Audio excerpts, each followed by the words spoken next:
এ নবীর উম্মত উম্মতিরা, আমি আপনাদের বলে দিয়ে যাই, হুজুর পাকের মহব্বত হাসিল করে আমার আল্লাহ পাক হাবিবুল্লাহকে সেরা করে দিয়েছে, হাবিবুল্লাহকে সরদার করে দিয়েছে। হাবিবুল্লাহর তুলনা নাই, হাবিবুল্লাহর তুলনা নাই, কেউ নেই, কেউ নেই হাবিবুল্লাহর মতন, কেউ নেই। হবে কি করে? আমার আল্লাহ কাউকে তৈরি করে নে, নবীর মিছিল হবে কি করে? আল্লাহ কাউকে বানায় নে, হাবিবুল্লাহর মতন হবে কি করে? এ নবীর উম্মত উম্মতিরা, আমি আপনাদের বলে দিয়ে যাই, হুজুর পাককে আমার আল্লাহ পাক বড় নিয়ামত করেছে, সেই হুজুরের কদর করতে হবে। কেউ বলে নবী আমাদের মসন, কেউ বলে নবী কে চাহনে সে কুছ नहीं होता, কেউ বলে নবী মরে গেছে, নবী মরে গেছে, নবী মরে গেছে। এ বিয়াদব শয়তান, নবী মরে গেছে তুমি জানো না? আল্লাহ কুরআন শরীফের মধ্যে বলে দিয়েছে, ওয়ালা তাকুলু লিমান ইয়াকতালু ফি সাবিলিল্লাহি আমওয়াত বাল আহইয়া ওয়ালাকিন লা তাশউরুন। যারা নাকি যুদ্ধের ময়দানে, যারা নাকি আল্লাহর জন্য শহীদ হয়ে গেল, তোমরা তাদের করে মরা মনে করো না, তোমরা তাদের করে মরা মনে করো না। এ মুসলমান, হুজুরের চাচা হামজা শহীদ হয়ে গেলেন উহুদের ময়দান, হামজা হুজুরের সাক্ষী কিয়ামতে দেবে, শাহাদাতের সাক্ষী উহুদের ময়দান দেবে। আর ওমরে ফারুক হুজুর শহীদ হয়ে গেলেন, হুজুর পাকের মেম্বার কিয়ামতে সাক্ষী দেবে। হুজুরের মেম্বারে হযরত ওমরে ফারুককে শহীদ করে দেওয়া হলো। হযরত ওমরে ফারুক হুজুরকে কোথায় কবর দেওয়া হলো? ওমরে ফারুক হুজুরের কবর রওজা মুবারক কোথায় হলো? রাসূলুল্লাহর পাশে আবু বকর সিদ্দিক, আবু বকর পাশে আবু বকর সিদ্দিকের পাশে ওমরে ফারুক। কিভাবে? হাদিস সাহেবরা জানে, রাসূলুল্লাহ হুজুর পাক সাল্লাল্লাহু আলাইহি সাল্লামের চিহ্ন করা আছে, হুজুরের মুবারক মাথা যেখান থেকে শুরু হচ্ছে একটা চিহ্ন করা আছে, তারপরেতে আরেকটা চিহ্ন করা আছে, ওটাও আবু বকর সিদ্দিকের মাথা মুবারক শুরু হচ্ছে, তারপরে ওমরে ফারুক হুজুরের চিহ্ন শুরু হচ্ছে, মাথা মুবারক ওখান থেকে শুরু হচ্ছে। হিসাব করলে দেখা যায় হুজুর পাকের কদমের তলায় ওমরে ফারুক হুজুর শুয়ে আছে।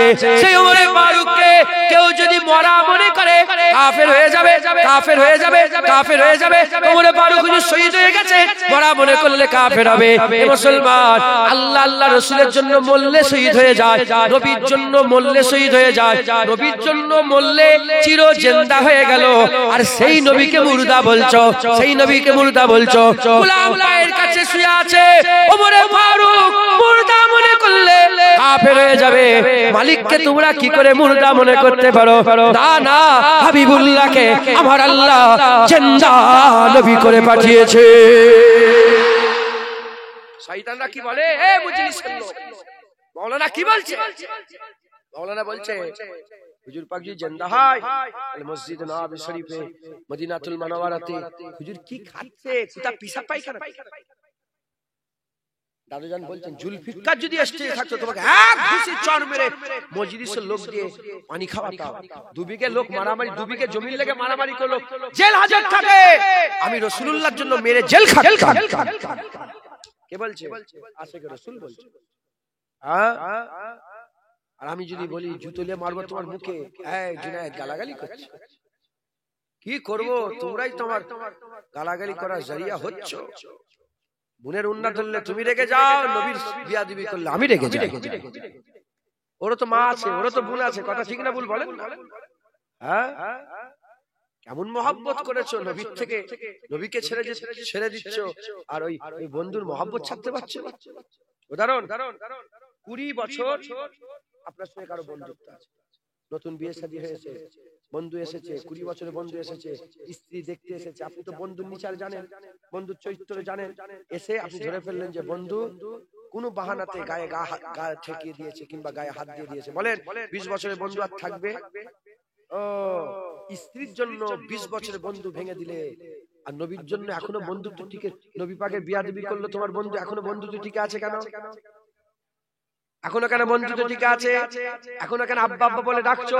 এখনো কেন চাচা চাচা বলে ডাকছো? এখনো কেন ভাই ভাই বলে ডাকছো? তোমার নিজের মায়ের পেটের ভাই যদি তোমার স্ত্রীর সাথে খারাপ ব্যবহার করে, থাকবে আর বন্ধুত্ব? থাকবে মহব্বত? না বলবে যাও তোর ভাবির সাথে যা পারো করবে যাও, কোনো ব্যাপার নয়? এ বলবে না সঙ্গে সঙ্গে দুশ্মনী হয়ে যাবে। বইয়ের লেগে যদি ভাই ছাড়া হয়ে যায়, নবীর জন্য তো দুনিয়া ছেড়ে দেবো। কথা ঠিক না ভুল বলেন? আকীদা ঠিক করেন, আকীদা চালাক হয়ে যায়। মুসলমানের ছেলেরা, এ নবীর উম্মত উম্মতিরা, খুব খেয়াল করে শুনে রেখে দেন। আল্লাহ পাক প্রতিটা নবীকে একটা একটা করে স্পেশালিটি দিয়েছে। হযরত ইউসুফ আলাইহিস সালামকে আল্লাহ সৌন্দর্য দিয়েছিলেন, এত সুন্দর ছিলেন, এত সুন্দর ছিলেন। যদি আমাদের ঘরে রক্ত নেওয়ার জন্য, খুন নেওয়ার জন্য একটা সরু যদি আমাদের ঘরে ইনজেকশনের সুইটা ঢুকিয়ে দেয়, তাহলে আমাদের কলিজায় লেগে যায়, কষ্ট হয়, আমরা মেহসুস করি, বুঝতে পারে। ইউসুফ আলাইহিস সালামকে এত সুন্দর করেছিলেন। ইউসুফ আলাইহিস সালামের সৌন্দর্য এত ছিল, এত ছিল। ইউসুফ আলাইহিস সালামের সৌন্দর্য দেখে মেয়েরা হাত কেটে ফেলেছিল, হাতখানা করে ফেলেছিল, খুন বের করে ফেলেছিল। জিজ্ঞাসা করা হলো, কি ব্যাপার, তুমি কি বুঝতে পারো না হাত কেটে ফেললে? বলে, না না, আল্লাহর কসম, কখন হাত কেটে গেছে বুঝতে পারে না। এত সুন্দর আমরা জীবনে আগে কোনোদিন দেখি না। আমার নবী ইউসুফ আলাইহিস সালামকে আল্লাহ কি দিয়েছিলেন? সৌন্দর্য। দাউদ আলাইহিস সালাম এত বড় মাকামের মানুষ ছিলেন, তিনাকে আল্লাহ সুর দিয়েছিলেন। তিনার স্পেশালিটি হচ্ছে সুর, গলার সুর ছিল এত সুন্দর। তিনি যখন জাবুরের তেলাওয়াত করতেন, আল্লাহ পাক চারটি কিতাব বড় করেছে, তাওরাত করেছে, জাবুর করেছে, তাওরাত করেছে, ইনজিল করেছে, কুরআনুল কারীম, কুরআনুল মাজিদ শরীফ করেছে।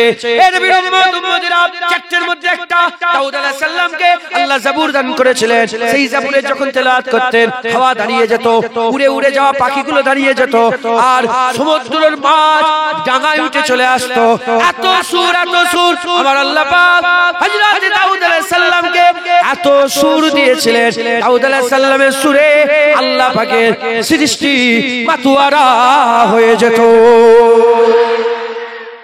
ইউসুফ আলাইহিস সালামের সৌন্দর্য, দাউদ আলাইহিস সালামের সুর। সুলাইমান আলাইহিস সালামকে আল্লাহ রাজত্ব দিয়েছিলেন। কি দিয়েছিলেন? কিরাম রাজত্ব দিয়েছিল আমি বলি।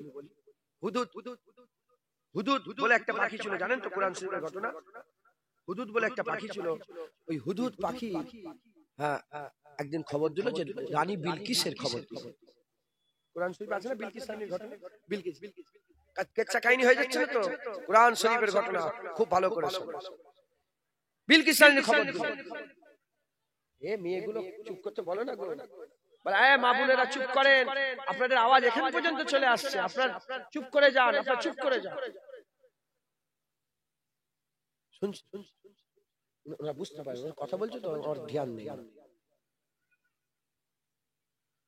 আল্লাহ, বিলকিস রানী, হুদহুদ এসে বিলকিস রানীর খবর দিল, কাসেট পাঠালো, সবকিছু হলো। বিলকিস রানী সুলাইমান আলাইহিস সালামের জন্য তোহফা পাঠালো। চারটি জিনিস তোহফা পাঠিয়েছিলেন। এক নম্বর, একটা কিছু কম বেশি 4 কেজি ওজনের সোনার ইট, সোনা 4 কেজি ওজনের। এটা তোহফা নয়? ভালো তোহফা নয়? দ্বিতীয় নম্বর, একটা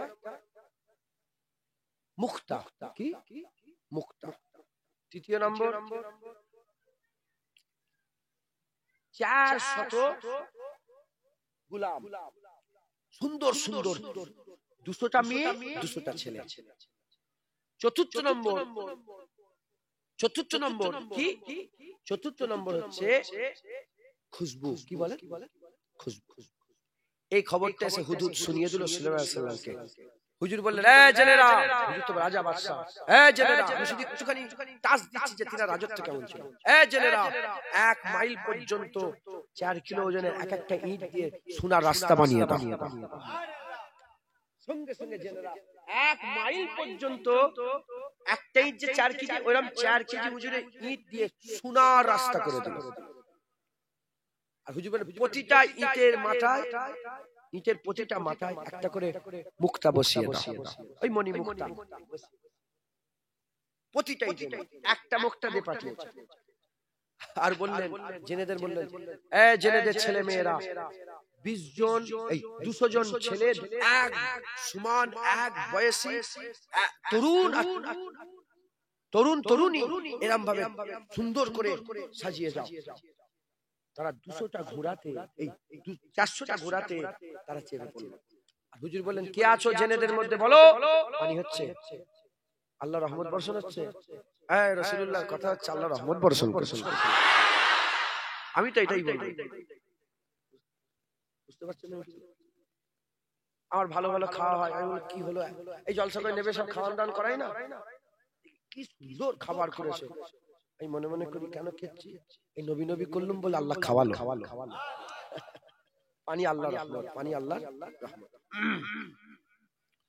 তো সমুদ্রের তলায় বলো, জেনেরা বলে যে সমুদ্রের তলাতে ফুল আছে এত সুন্দর, যে ফুলের কোনো তুলনা নেই। একটা ফুল নিয়ে এসছে, একটা ফুল নিয়ে এসছে, গোটা এলাকা খুশবু আর খুশবু হয়ে গেছে। হুজুর বললেন 400টা ফুল নিয়ে এসো, 400টা ফুল, 400টা ওই জেনেদের গোলাম দাঁড় করিয়ে ওই 1 মাইল রাস্তার মাঝখানে দাঁড় করিয়ে দিয়ে, আর বিলকিস রানী আসবে তার উপর ছড়াবে।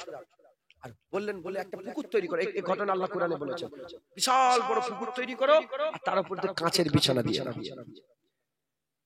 আল্লাহ পাক কোরআনে বলছেন যে বিলকিস রানী কাপড়টা একটু হালকা করে পানির ভয়ে একটুখানি তুললেন। হুজুর বললেন পানি লাগবে না, উপরে কাঁচ দিয়ে আছে, নাবিয়ে দাও। ঢুকছে, বুঝতে পারলেন?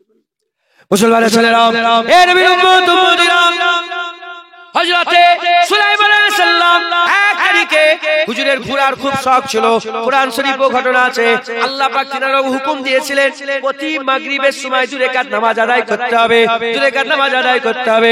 হযরতে সুলাইমান আলাইহিস সালাম ঘোড়াকে আদর করতে করতে, ঘোড়াকে আদর করতে করতে, ঘোড়াকে ভালোবাসতে বাসতে নামাজের কথা ভুলে গেছে, নামাজের কথা ভুলে গেছে। হুজুর নারাজ হয়ে গেলেন, মারলেন পিটলেন আর বললেন আমাকে বলুনি কেন নামাজের কথা? বলে হুজুর ভয় লাগছিল, সারা পৃথিবীর বাদশা কে আছে সামনে কথা বলবে। হুজুর ভয় লাগছিল, আপনি যে ধ্যানে ছিলেন, ধ্যান ভটকালে হয়তো আপনি নারাজ হয়ে যেতেন, এই ভয়ে আমরা আপনাকে কিছু বলতে পারি না। ওই সময় হুজুর বললেন যে এই ঘোড়া হুজুরের প্রিয়, সবচেয়ে প্রিয় ঘোড়া, বলে এই ঘোড়া আমাকে আল্লাহর ইয়াদ থেকে সরিয়ে দিয়েছে, তাই আমি কি করব, এই ঘোড়াগুলোকে জবাই করে দেব। সব ঘোড়াগুলোকে জবাই করে দিলেন, 2 রাকাত নামাজ আদায় করলেন। আল্লাহ খুশি হয়ে গেলেন। আল্লাহ বলেন এই আমার লেগে তুমি এত শখের জিনিস, এত শখের পছন্দের ঘোড়াগুলোকে সব নষ্ট করে দিলে, যাও যাও, আমি আল্লাহ তোমাকে খুশি হয়ে তাকতে সুলাইমানি দান করে দিলাম। তোমাকে খুশি হয়ে তাকতে সুলাইমানি দান করে দিলাম। এইদিকে 100 মাইল, এইদিকে 100 মাইল, এইদিকে 100 মাইল, এইদিকে 100 মাইল, চতুর্দিকে 100 মাইল করে এত বড় তাক দিয়ে দিলেন, যখন ইচ্ছা বিনা ইঞ্জিনে, বিনা পাইলটে উড়ে উড়ে এক জায়গা থেকে আর এক জায়গায় হুজুর আবার ঘুরে ঘুরে বেড়াতে। হুজুরের গোলাম, হাওয়া হুজুরকে নিয়ে চলে যেত। পিঁপড়ে হুজুরের কথা বললাম, এসব কোরআন শরীফে আছে না?